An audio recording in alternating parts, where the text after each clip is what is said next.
We must be filled with the Holy Spirit. हमें पवित्र आत्मा से भरना है, भरना ही चाहिए।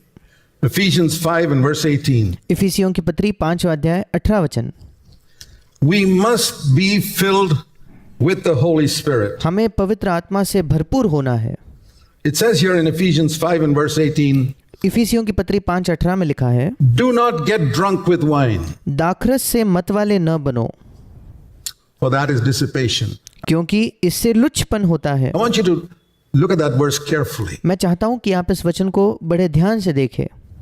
Do not get drunk with wine, दाखरस से मतवाले न बनो, for that is dissipation, but be filled with the Spirit. There are two statements there, one negative and one positive. क्योंकि इससे लुच्चपन होता है, पर आत्मा से परिपूर्ण होते जाओ। यहाँ दो बातें लिखी हैं, एक नकारात्मक है और एक सकारात्मक है।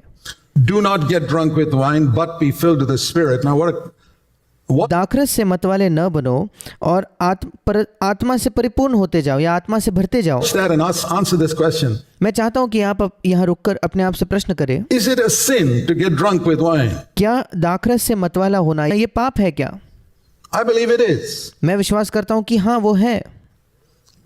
It may not be a sin to take a sip of it, but to get drunk दाखरस का एक घूंट पीना शायद कोई पाप नहीं है, पर उससे मतवाला होना, उसके नशे में धुत हो जाना, is definitely a sin. वो निश्चित तौर पर एक पाप है।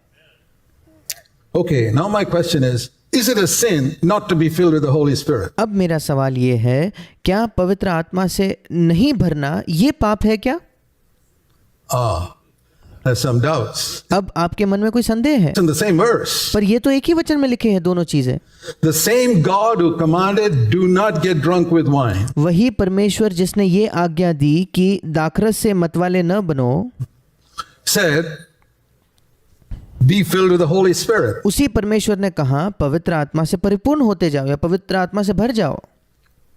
What would you think of a man who walks into this Sunday morning service drunk with wine?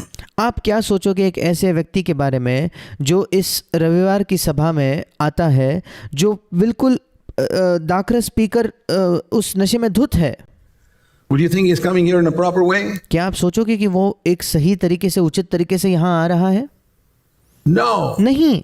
What would you think of a person coming here not filled with the Holy Spirit? आप उस व्यक्ति के बारे में क्या सोचोगे जो यहाँ आता है पर जो पवित्र आत्मा से परिपूर्ण नहीं है? You don't think that's so serious, right? हम उसे इतने गंभीरता से नहीं लेते। We pick and choose in God's commandments. परमेश्वर की आज्ञाओं में हम अपने हिसाब से कुछ आज्ञाओं को चुन लेते हैं। Truths that every Christian should know. ऐसे सत्य जो हर एक मसीही को मालूम होने चाहिए। You must be filled with the Spirit, just तुम्हें पवित्र आत्मा से परिपूर्ण होना ही चाहिए, like you must not be drunk with wine. Put it बिल्कुल वैसे जैसे हमें दाखरस से मत वाला नहीं बनना है। in the same category. उन दोनों को उसी श्रेणी में रखिए। That if I think getting drunk with wine and coming to the church service is okay, अगर मैं ये सोचता हूँ कि दाखरस पीकर बिल्कुल मत वाला होकर कलीसिया की सभा में आना ठीक है, it's okay to come without being filled with the Holy Spirit. फिर पवित्र आत्मा से परिपूर्ण न होते हुए कलीसिया की सभा में आना भी ठीक है। Is it okay anytime to be drunk? Think of how you misbehave when you're drunk. क्या किसी भी समय ये ठीक है कि आप उसके नशे में बिल्कुल धुत हो जाओ? सोचकर देखिए, जब आप उस दाखरस के नशे में होते हो आप कैसा व्यवहार करते हो। Don't get drunk with wine, but be filled with the Holy Spirit. दाखरस से मतवाले ना बनो, बल्कि पवित्र आत्मा से परिपूर्ण होते जाओ। This is very, very important. Now I want to explain this something about the Holy Spirit here because there's a lot of confusion. ये बहुत बहुत महत्वपूर्ण है। अब मैं आपको पवित्र आत्मा के विषय में कुछ समझाना चाहता हूँ, क्योंकि इस क्षेत्र में बहुत ज्यादा गड़बड़ी है Concerning that विशेषकर इस विषय में in the world today. आज के संसार में। I've heard a lot of people say to me, and I want to be ready to give an answer. और कई लोगों ने मुझसे ये कहा है, मैंने सुना है, और मैं उसका जवाब देने के लिए तैयार होना चाहता हूँ। That's what I want to equip you to as well. और मैं आपको भी इसके सक्षम बनाना चाहता हूँ कि आप भी ये उत्तर दे सके।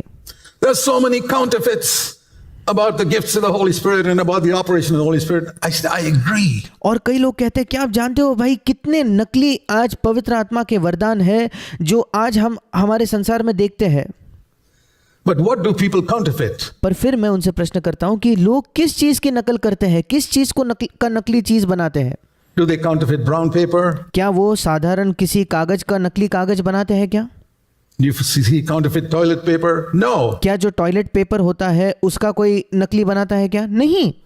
What do people counterfeit? Gold, किस चीज की नकल की जाती है? नकली सोना होता है, diamonds. नकली हीरे होते हैं। Only valuable things are counterfeited. केवल मूल्यवान चीज ही उनकी नकल करके उनकी नकली चीज बनाई जाती है।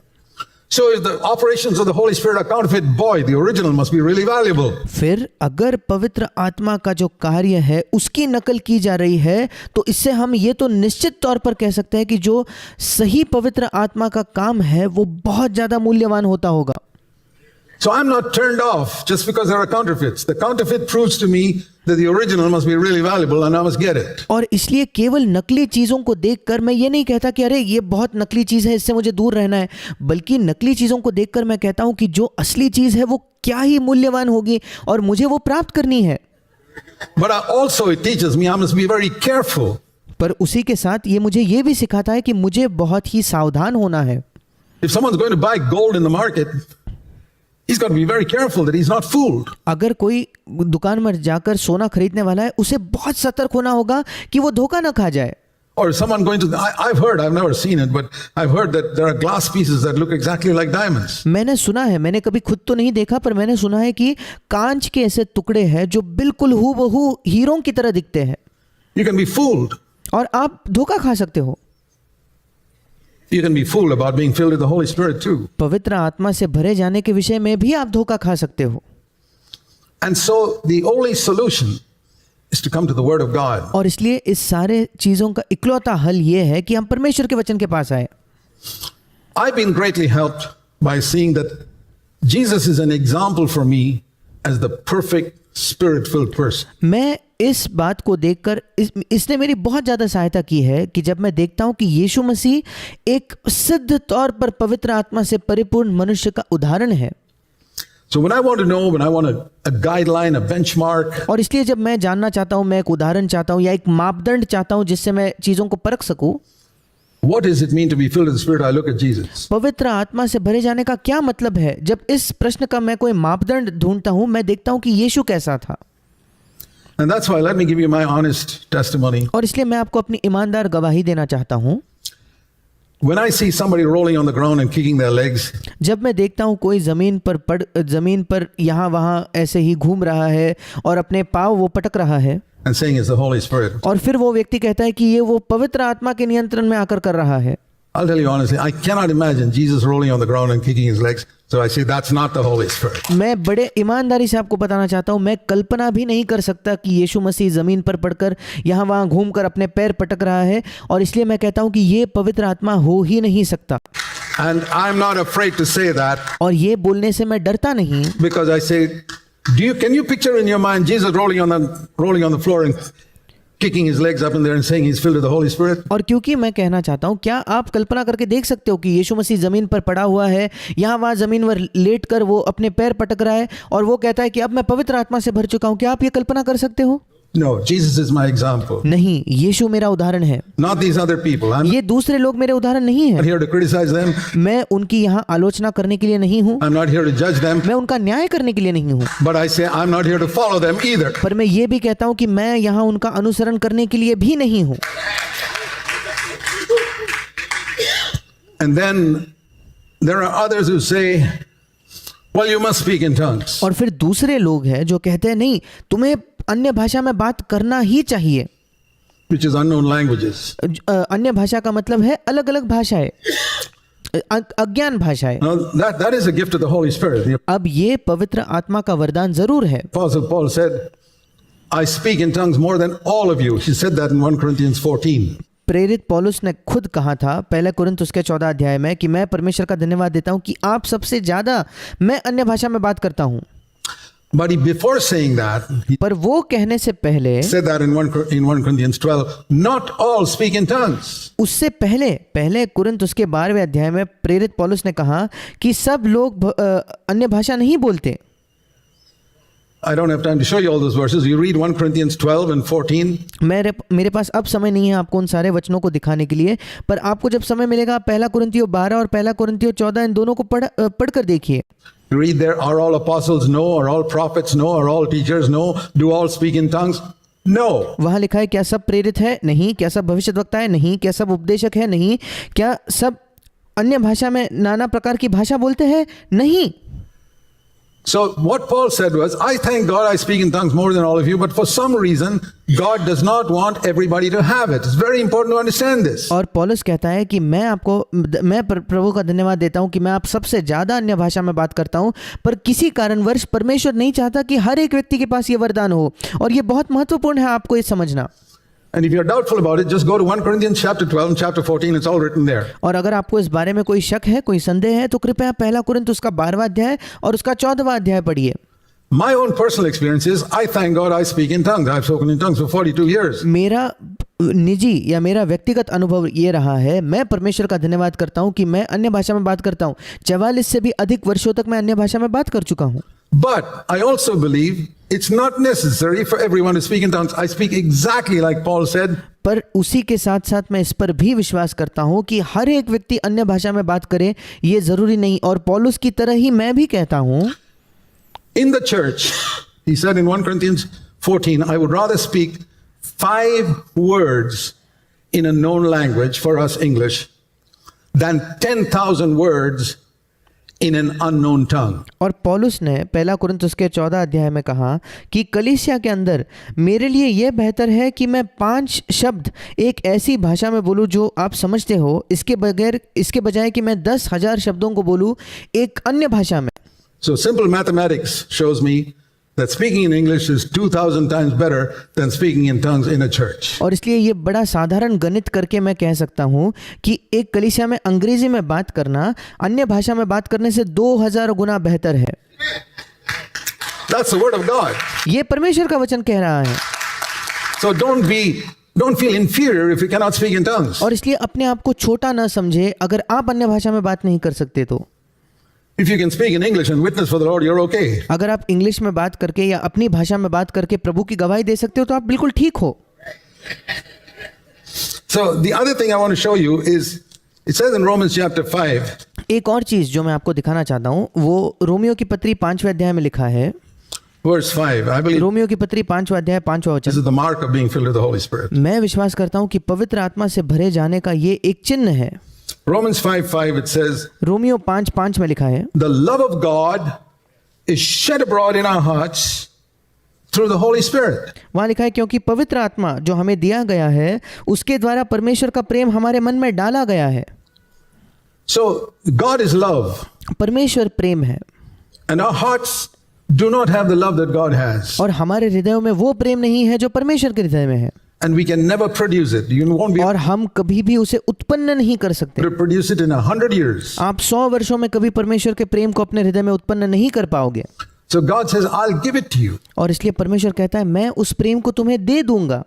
When you're filled with the Holy Spirit, one proof of it is you'll be able to love everybody. जब आप पवित्र आत्मा से भर जाओगे उसका एक सबूत ये होगा कि आप सब लोगों से प्रेम कर पाओगे। You won't agree with everyone. आप सबसे सहमत नहीं होंगे, You won't be able to work with everyone, आप सबके साथ काम नहीं कर पाओगे, but you will be able to love everyone, even those who hate you. पर आप हर एक व्यक्ति से प्रेम कर पाओगे, उनसे भी जो आपसे नफरत करते हैं। That's the mark of being filled with the Holy Spirit. पवित्र आत्मा से भरे जाने का यही चिन्ह है। And if you're not able to love everyone, ask God to fill you with the Holy Spirit. और अगर आप सब लोगों से प्रेम नहीं कर पाते तो फिर आप परमेश्वर से मांगे कि वो आपको पवित्र आत्मा से भर दे। And don't believe that you're filled with the Holy Spirit until you can love. और तब तक ये विश्वास ना करें कि आप पवित्र आत्मा से भर चुके हो जब तक कि आप प्रेम नहीं कर पाते। That's my guideline anyway. और ये मेरे लिए एक मार्गदर्शन की तरह रहा है। Truths that every Christian should know. ऐसे सत्य जो हर एक मसीही को जानने चाहिए। And the other thing I want to show you is in Romans 8 and verse 15. एक और चीज जो मैं आपको दिखाना चाहता हूँ रोमियो की पत्री 8वां अध्याय उसका 15 वचन।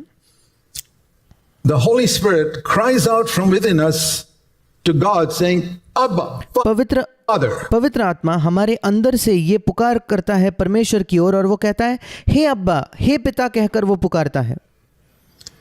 The Holy Spirit shows you that God is your Father. पवित्र आत्मा आपको दिखाता है कि परमेश्वर आपका पिता है। You have a Father in heaven. No one in the Old Testament could experience this. पवित्र आत्मा आपको दिखाता है कि स्वर्ग में आपका एक पिता है। पुराने नियम में कोई भी नहीं था जो इसका अनुभव कर सकता था, But we can. God पर आज हम उसका अनुभव कर सकते हैं। is my father. He's my dad. परमेश्वर मेरा पिता है, वो मेरा पापा है। The word Abba really means dad अब्बा इस शब्द का मतलब होता है पापा या डैड। in English. अंग्रेजी में डैड या हिंदी में पापा। So every one of us, if you're really born again, you should be able to look up to heaven and say, Dad, और इसलिए हम में से हर एक जिसका नया जन्म हो चुका है, हम स्वर्ग की ओर देखकर ये कह पाना चाहिए कि हे पापा, you're my dad. तू मेरा पापा है। Think of folks who've never had a good father on earth. सोच कर देखिए उन लोगों के विषय में जिनका इस पृथ्वी पर कभी एक अच्छा पिता नहीं था। Isn't it a wonderful thing to have a loving father in heaven? This is क्या ये एक अद्भुत चीज नहीं है कि स्वर्ग में उनका एक प्रेमी पिता है? the mark of being filled with the Holy Spirit. Be filled with the Holy Spirit. पवित्र आत्मा से भरे जाने का यही चिन्ह है। पवित्र आत्मा से परिपूर्ण होते जाओ, पवित्र आत्मा से भरते जाओ। And one more thing I want to say, the Holy और एक और चीज मैं कहना चाहता हूँ, Spirit does in Romans 8 एक और चीज जो पवित्र आत्मा करता है, and verse 13. रोमियो की पत्री 8वां अध्याय 13 वचन, The last part it says, उसका आखिरी भाग कहता है, we must put to death the deeds of our body, the last part of that verse, by the Holy Spirit. उस वचन के अंतिम भाग में लिखा है, आत्मा से देह की क्रियाओं को मारोगे। मतलब पवित्र आत्मा के द्वारा हमें अपने शरीर की जो क्रियाएं हैं, शरीर की जो बातें हैं, उन्हें मारना है। The deeds of our body are all the sins that come out of our body. हमारे शरीर की जो क्रियाएं हैं, उससे उसका तात्पर्य है वो सारे पाप जो हमारे शरीर से आते हैं, Anger, lusting with our eyes, and चाहे गुस्सा करना हो या अपने आंखों से लालसा या स्त्रियों के प्रति कुदृष्टि हो, many other things we do with our body. और कई अन्य चीजें जो हम अपने शरीर के साथ करते हैं। And it's only, it says here, by the Spirit. Think of that last part of that verse. और ये वचन कहता है कि केवल पवित्र आत्मा के द्वारा। उस वचन के अंतिम भाग के बारे में सोचकर देखिए, आत्मा से या पवित्र आत्मा के द्वारा। By the Spirit you put to death the deeds of the body. पवित्र आत्मा के द्वारा देह के क्रियाओं को मारो। You cannot overcome these things without the power of the Holy Spirit. पवित्र आत्मा के सामर्थ्य के बिना आप इन चीजों पर विजय प्राप्त ही नहीं कर सकते। That's why we need to be filled with the Holy Spirit. इसी वजह से हमें पवित्र आत्मा से भरने की जरूरत है। Ask God, if you being evil know how to give good gifts to your children. Luke 11 verse 13. आप परमेश्वर से मांगिए, अगर आप खुद दुष्ट होते हुए अपने बच्चों को अच्छी वस्तुएं देना जानते हो, जैसे लूका 11 उसके 32 वचन में लिखा है। You know being evil. Luke 11:13. माफ कीजिएगा, लूका 11:13 वचन में जैसे लिखा है, तुम दुष्ट होते हुए जब जानते हो अपने बच्चों को अच्छी वस्तुएं कैसे देना है, Know how to give good gifts to your children. How much more will your heavenly Father give the Holy Spirit to those who ask him? अतः तुम बुरे होकर जब अपने बच्चों को अच्छी वस्तुएं देना जानते हो, तो स्वर्गीय पिता अपने मांगने वालों को पवित्र आत्मा क्यों ना देगा। More than any earthly father wants to give bread to his children. और एक पृथ्वी का पिता अपने बच्चों को रोटी देना चाहता है, उससे बढ़कर परमेश्वर पिता अपने बच्चों को पवित्र आत्मा देना चाहता है।